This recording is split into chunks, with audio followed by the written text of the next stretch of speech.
presidents to represent me. I'm out for presidents to represent me. I'm out for presidents to represent me. I'm out for every presidents to represent me. Who wanna bet us that we don't touch letters, stack cheddars forever, live treacherous, all the etceteras.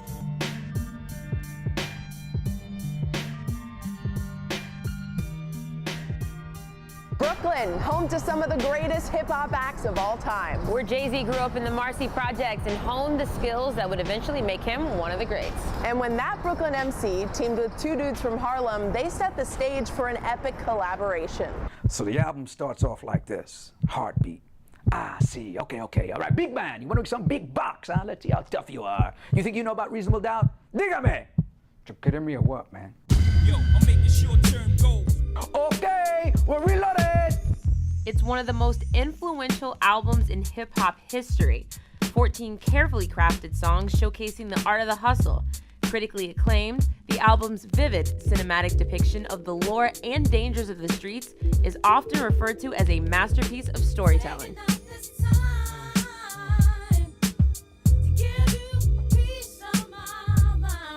Stories of over-the-top luxury, the hustler lifestyle, and mafioso dreams had been told before, but not as nuanced as Reasonable Doubt.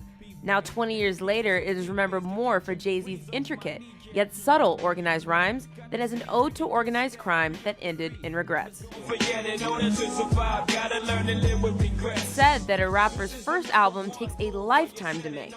Now, to be fully educated, we must first go back to where it all began and learn the history behind the lessons. I think I met Jay-Z when he was about 16. Jazzo introduced me to him. Back then his name was Jazz, but y'all call him Jazzo. He introduced me to him, and I heard him rap, and I thought, like, he was, if not the best, number one and number two is who I was standing in front of. We heard his music in the office. He was like, I remember Clark telling Dame, like, yo, we gotta snatch this guy up, cause, you know, he's in the streets right now, and he's doing good in the streets, and we gotta convince him that, you know, this what his talent can surpass whatever he's doing in the streets. Clark became an A&R at Atlantic Records in the early 90s, and that's where he met Damon Dash. Known today as the outspoken co-founder of Rockefeller Records, Damon was a determined Harlem guy in the early stages of an incredibly defining career. I flew out to LA to chat with Dame right at home where he is most comfortable. I had record deals at a relatively young age, like 19, 20, and we had this group Future Sound, and we had signed Future Sound. Clark had actually, he was an A&R at Atlantic, and he had signed the Future Sound with us, and then Original Flavor. His tenacious, I don't want to hear no attitude was amazing. And, you know, some people will look at it and think, oh man, he's this, he's that. But like, if you understand that someone is working for your artist this hard that he won't hear no, you look at it in a different way. What was it about your personality that kind of had people saying that they wanted you to be their person? At the time, I was dealing with the elite in the street, meaning like if I did things wrong, I'd end up dead or in jail. So I had those very same principles that Cloth. And I also like to back up what I said I was going to do. And I didn't understand losing. Mm-hmm. You know what I'm saying? And I still don't.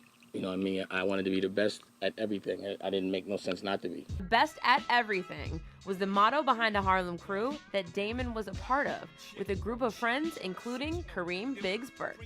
Between 140th and 141st and Lenox, I remember it clearly because we were all outside. It was maybe, the whole Best Hour was about 12 of us. Mm-hmm. Then Dame was saying, look, man, we could get into the music business. We could do what we did with the parties. You know, we can influence the world. You know, we should do this, and we could get into all these different businesses. You know, we could start a clothing line. You know, sky's the limit. The start of what was to become Rockefeller Records began to form, and everyone's role became clearly defined. Me and my brother Bob at the time, we got up with Dame, and we kind of, you know, picked up on that conversation where he was talking about the music business, and I probably, I got a little deeper in it, right? I started hanging with Dame more. I started to be on the road with him and Jay and go to these shows and kind of see what the music business was really about, but just really from a support, you know. Mm-hmm. So, you know, I would just bring Cristal. I would just, you know, bring the lifestyle to whatever we were doing. Jay-Z was able to snag a single deal with Payday Records. Now, producer and legendary DJ Premier remembers how it all went down. My former manager had signed him to a single deal. They had dropped In My Lifetime, which is the first record I received from Jay. Him and Clark Kent came up to WBLS when I used to do a mix show called The Thunderstorm with Geronimo back then. And during my commercial break, they brought the record up to me. My brothers are shooting stupid, I'm carefully plotting ways to make it right and well play hits until you don't forgotten. I listened to it on my headphones, I was like, wow, this is hot. Boom. Soon out of commercial, threw the record on and started playing it, and next thing you knew, all the DJs started spinning it, and he started to make a buzz. But the deal didn't last for whatever reason.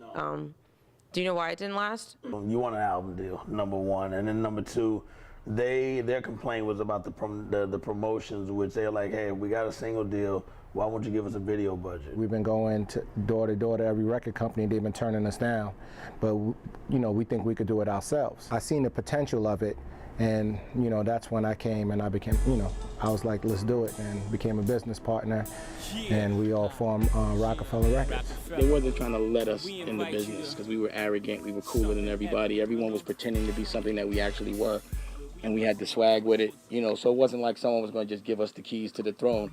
They was going to rock with us when they had no choice. You're watching Reasonable Doubt, 20 years later. This is Reasonable Doubt, 20 years later.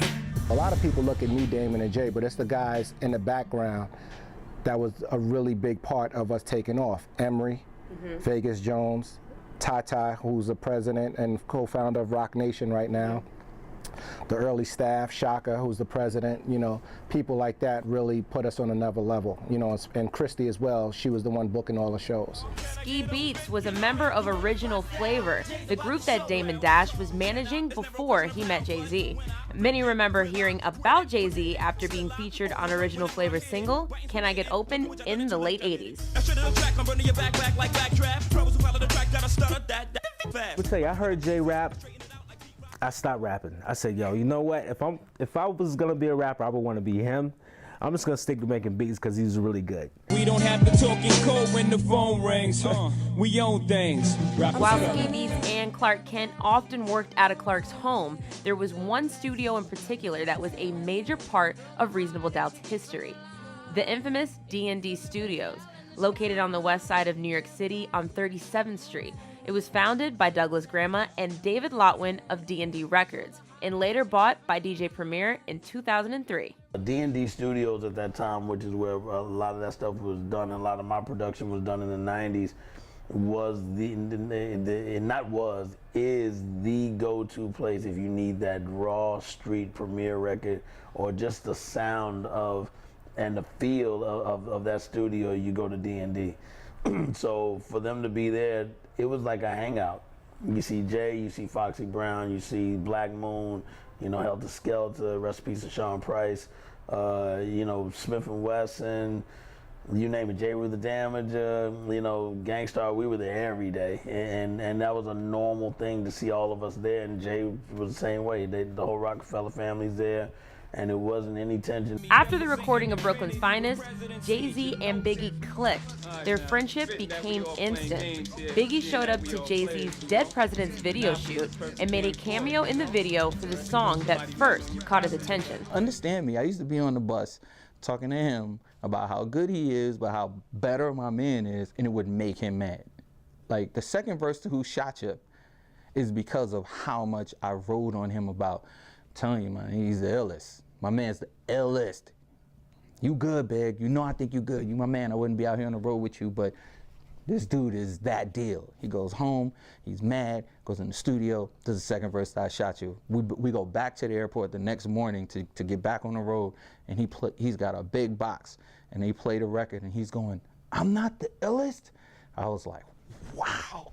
I was like, dog, that might be the hardest rhymes, but you're harder than him, you're not nicer than him. Like, that was the conversation. So whenever people ask me, I always say Jay-Z's the best MC I've ever heard, and Big's the best rapper I've ever heard. My little brother, Hip Hop, he gave me Who Shot Ya on a tape. I remember going to his house, he's like, you gotta listen to this.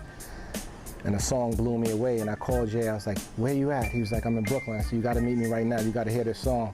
And we met on 125th Street and 2nd Avenue. And he got in the car, I played the song, and then we listened to it.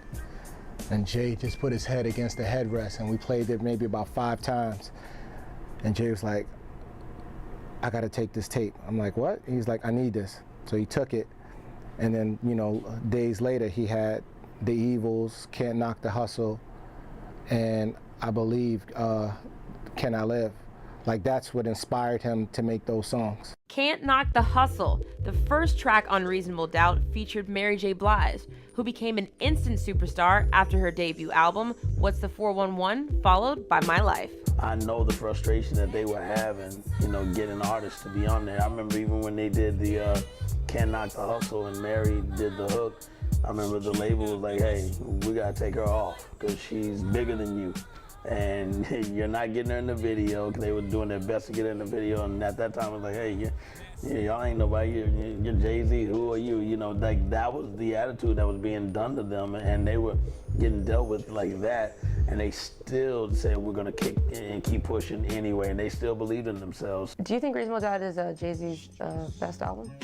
I believe every great artist, 99% of them that we love, their first album is usually their best album because it took their whole life to make it. And when we first recorded it, I knew that the album was really special. Classic didn't hit me probably to the 2nd or 3rd album. You know, and then as we went back and still breaking down the lyrics and saying, man, he said this and that, like, you know, catching things 2 and 3 years later is probably when I was like, this is gonna be, you know, something that's going to last, you know, a lifetime. I think that's why it's so important to everybody, because it was a time in life when nobody was speaking that language, you know, and it was needed. It was a voice that was needed. So you can always go back to it and catch something and learn something, and it'll teach you something else. Reasonable Doubt is the equivalent of vinyl. It's the best. So I like to make the best. The people's first tend to be their best. It was something that can't be emulated. There'll never be another Reasonable Doubt because you'd have to live that life. And that life will never exist again. But it's as authentic as it can get. It's just, and it's the thing that we still own together. You know what I'm saying? So it's that vinyl. I just want everything vinyl. You're watching Reasonable Doubt, 20 years later. This is Reasonable Doubt, 20 years later. When most people think of Harlem, they think of the Apollo Theater. Now, while a lot of artists were discovered here, the streets themselves became a stage when future hip-hop legends battled it out to see who was on top. That's right, Megan. This is where it all began for Kareem Biggs Burke and Damon Dash, who merged the style and hustle of Harlem with Jay-Z's signature Brooklyn swag. And the rest is hip-hop history. At that time, getting into business, I don't think that we ever thought about losses. There was no business plans. There was no 5-year projection.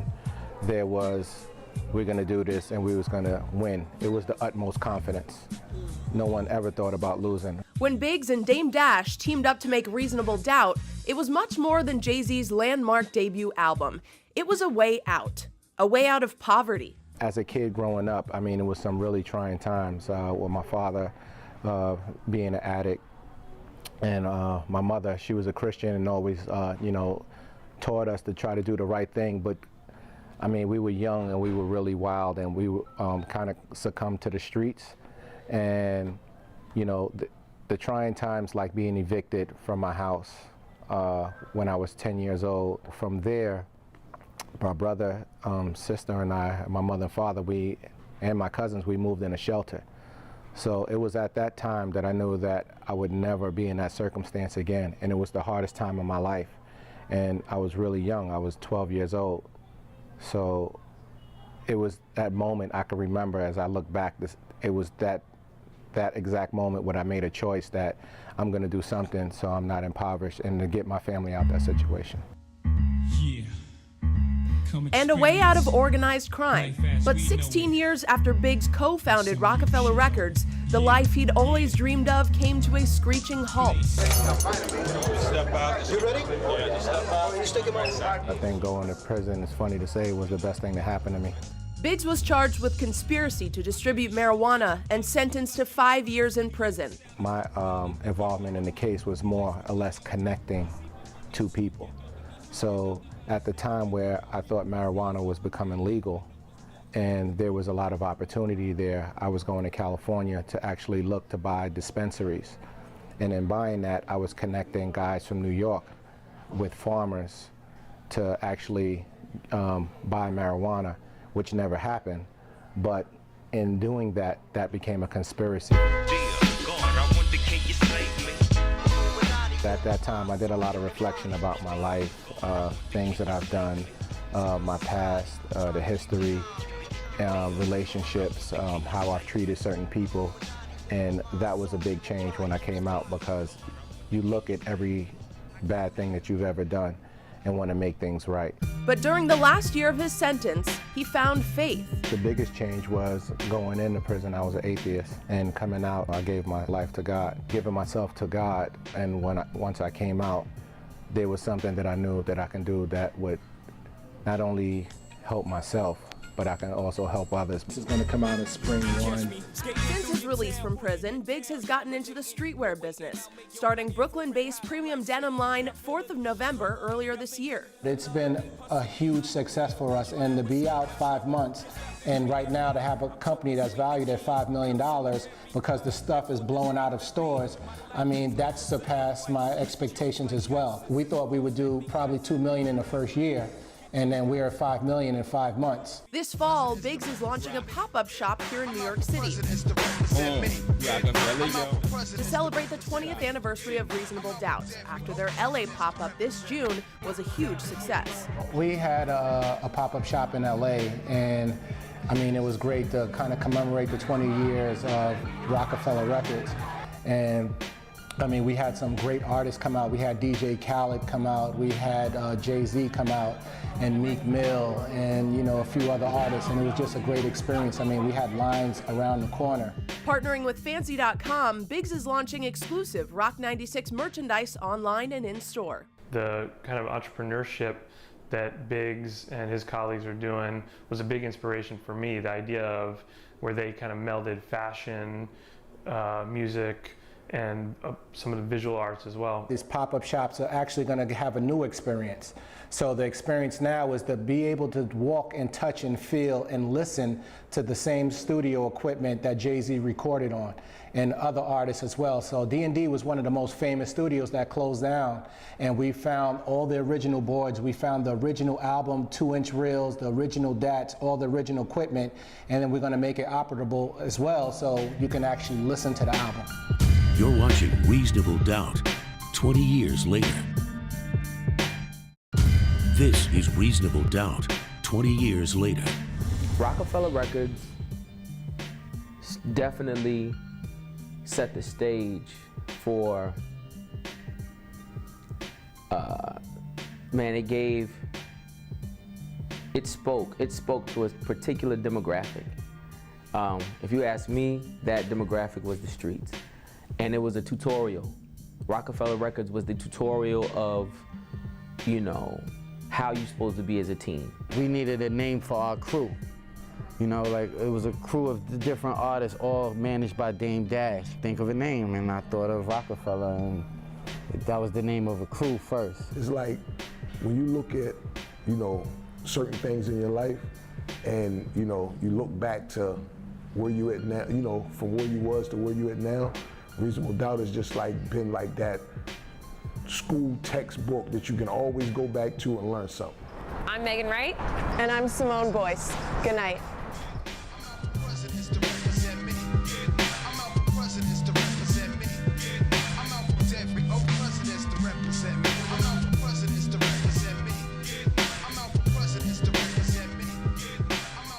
I have such a personal connection to Reasonable Doubt. As a young producer, I had an opportunity to interview Dame Dash about Reasonable Doubt. And after the interview, I was telling him about some of the difficulties I was having trying to land a book deal. What advice did Dame have for you? He told me that if they won't see your vision, they won't let you in the door, just do what we did. Kick down the door. So that's what I did. I self-published my first book. I hustled this book on 125th Street. I sold it out of the trunk of my car, sold thousands of copies. It got the attention of Simon & Schuster, which led to 4 other book deals. I also applied that same mentality and spirit to my own profession. That mentality inspired the foundation for the incredible content we are creating at Fox 5. And when Biggs told me about his spiritual journey, which is at the core of everything that I do, I knew that this was a story that we had to tell.